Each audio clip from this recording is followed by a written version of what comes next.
Assalamualaikum warahmatullahi wabarakatuh.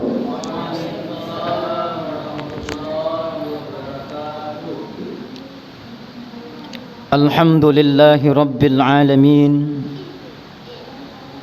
wal aqibatu lil muttaqin, wala udwana illa 'alal zalimin. Ashhadu an la ilaha illallahul malikul haqqul mubin, wa ashhadu anna sayyidana wa nabiyyana Muhammadan abduhu wa rasuluh, sadiqul wa'dil amin. Allahumma salli wa sallim wa barik ala hadzal nabiyil karim wa ala alihi wa ashabihil mujahidin at-tahirin. Amma ba'd. Bapak dan Ibu hadirin wal hadirat rahimakumullah. Bersyukur kita kepada Allah Subhanahu wa taala yang telah memberikan kepada kita semua nikmat dan karunia yang sungguh tiada terhingga. Jika kembali kita menghitung dari angka 1, mengkaji dari alif, sejak dahulu kita berumur 1 bulan air, 2 bulan darah, 3 bulan kita menjadi segumpal daging, 4 bulan kita di dalam kandungan ibu kita masing-masing. Allah sudah titipkan nikmat yang terbesar di dalam hidup kita, yakninya nikmat ruh. Tidak mungkin orang yang tidak ada ruh memiliki harta kekayaan. Tidak akan mungkin orang yang tidak ada roh akan memiliki jabatan.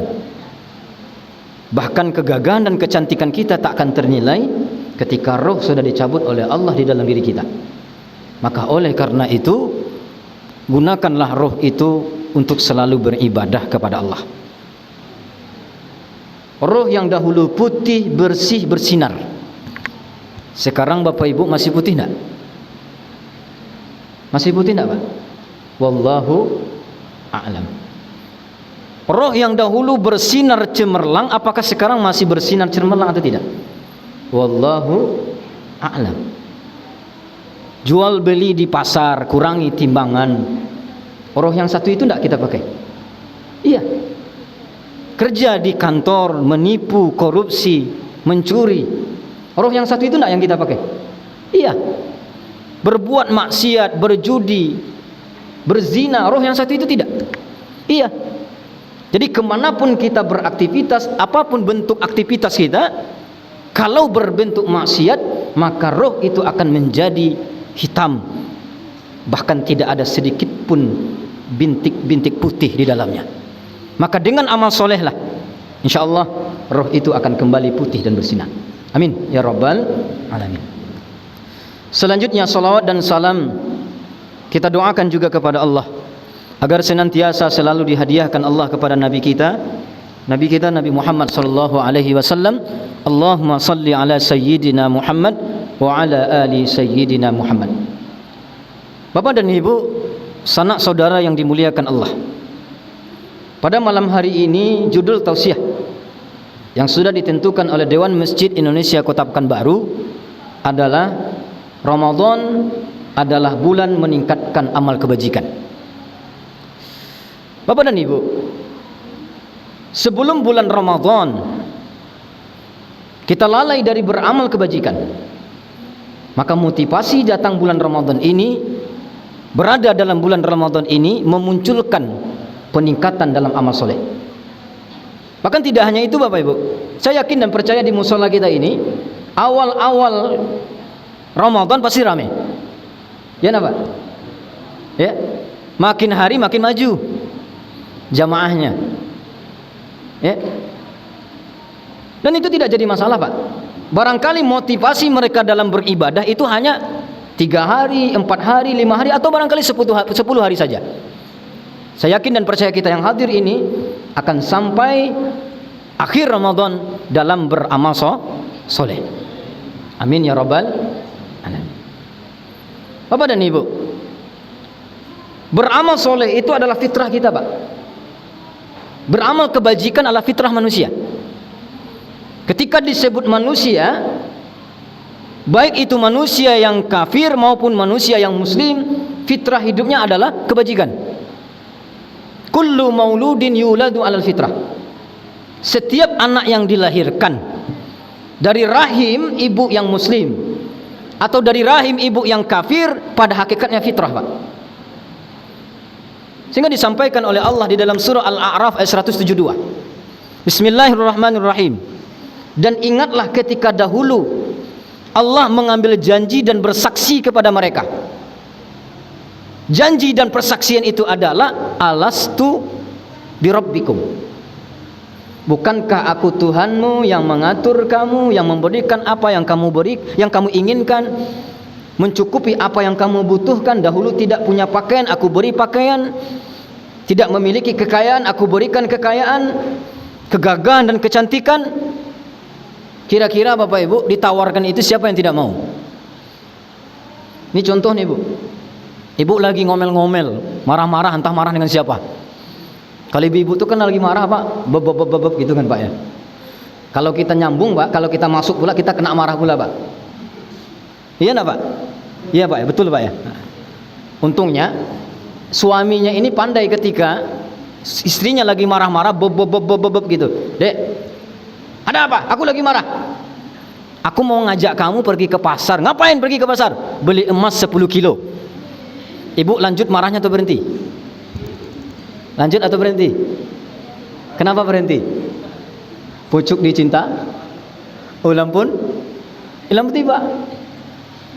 Jadi pada hakikatnya Bapak dan Ibu, di waktu kita dalam rahim ibu kita masing-masing, itu pengakuan kita tidak lain dan tidak bukan adalah hanya kepada Allah. Berarti Bapak dan Ibu, kita tercipta adalah untuk beribadah. Wa ma khalaqtul jinna wal insa illa liya'budun. Ini buktinya Bapak Ibu. Dan beramal kebajikan atau beramal soleh itu Bapak Ibu banyak macamnya. Ini ibadah, itu ibadah, di mana-mana orang ibadah, mencari rezeki, mencari nafkah, tidur di rumah jadi ibadah. Tapi tidurnya bukan dari pagi bulan Ramadan sampai sore.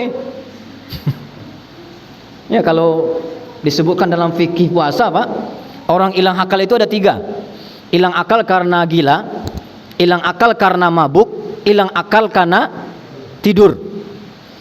Ini samanya ini, Pak. Sama aja orang seperti ini. Jadi banyak, Pak. Banyak cara kita untuk beramal kebajikan atau beramal soleh. Kalau disebut amal kebajikan dalam bahasa Indonesia, dalam bahasa Arabnya amal soleh, Pak.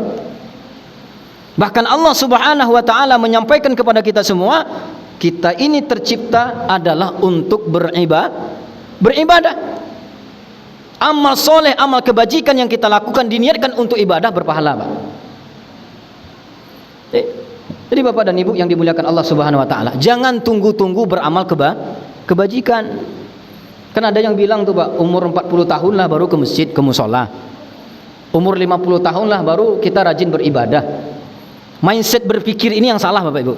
Sehingga wajar kalau kita lihat dalam tausiah atau ceramah-ceramah, itu yang hadir ibu-ibu. Yang anak-anak jarang dihadirkan. Pemuda-pemudi ini jarang dihadirkan, Pak. Kenapa? Karena mindset berpikir mereka adalah yang beribadah, yang beramal kebajikan itu atau mendengarkan tausiah itu adalah orang-orang yang umurnya 40 tahun ke atas. Inilah yang disampaikan oleh Allah di dalam surah At-Tin. Bismillahirrahmanirrahim. Wattini wazzaitun wa turi sinin wa hadzal baladil amin. Bersumpah Allah, Pak. Ibu pernah bersumpah enggak? Pernah bersumpah, Bu? Jangankan bersumpah ya, Bu, ya. Menyumpah-nyumpah aja pernah, Bu, ya. Tapi di sini enggak ada insyaallah. Bapak pernah bersumpah ya, Pak, ya? Boleh bersumpah, Pak, kalau memang ada perlunya. Ketika kita mengemban sebuah jabatan, saya bersumpah demi Allah tidak akan memberi, tidak akan menerima, menjanjikan apapun dengan dalih apapun yang berkaitan dengan pekerjaan saya, boleh. Dan bersumpah itu tujuannya apa, Pak? Untuk membuat yakin. Allah melakukan itu dalam Al-Quran. Demi buah tin, buah zaitun, bukit sinin, demi kota Mekah ini yang aman, kamu itu kata Allah manusia yang tercipta dalam sebaik mungkin. Diterangkan dalam tafsir Jalalain karangan Imam Jalaluddin As-Suyuti dan Imam Jalaluddin Al-Mahalli, maksud diciptakan dalam sebaik mungkin adalah kita masih muda, mata kita masih bisa melihat terang, telinga kita masih bisa mendengar nyaring, kaki kita masih bisa melangkah, tangan masih bisa melambai. Suatu saat nanti Pak, itu semua akan dicabut oleh Allah. Summa radatnahu asfala safilin. Ibu yang cantik jelita, bapak yang tampan, ya, itu ada waktunya Pak. Setampan-tampan bapak kalah oleh buah mangga. Secantik-cantik ibu kalah oleh buah mangga. Buah mangga makin masak makin apa, Bu? Makin manis kan, Bu? Kalau ibu makin masak makin apa? Nah, coba bayangkan, Bu. Ya Pak, kepala masak jadi apa Pak? Jadi botak Pak. Telinga masak jadi pekak. Mata masak enggak nampak, gigi masak rerak Pak, lutut masak tengkak, enggak ada yang abadi.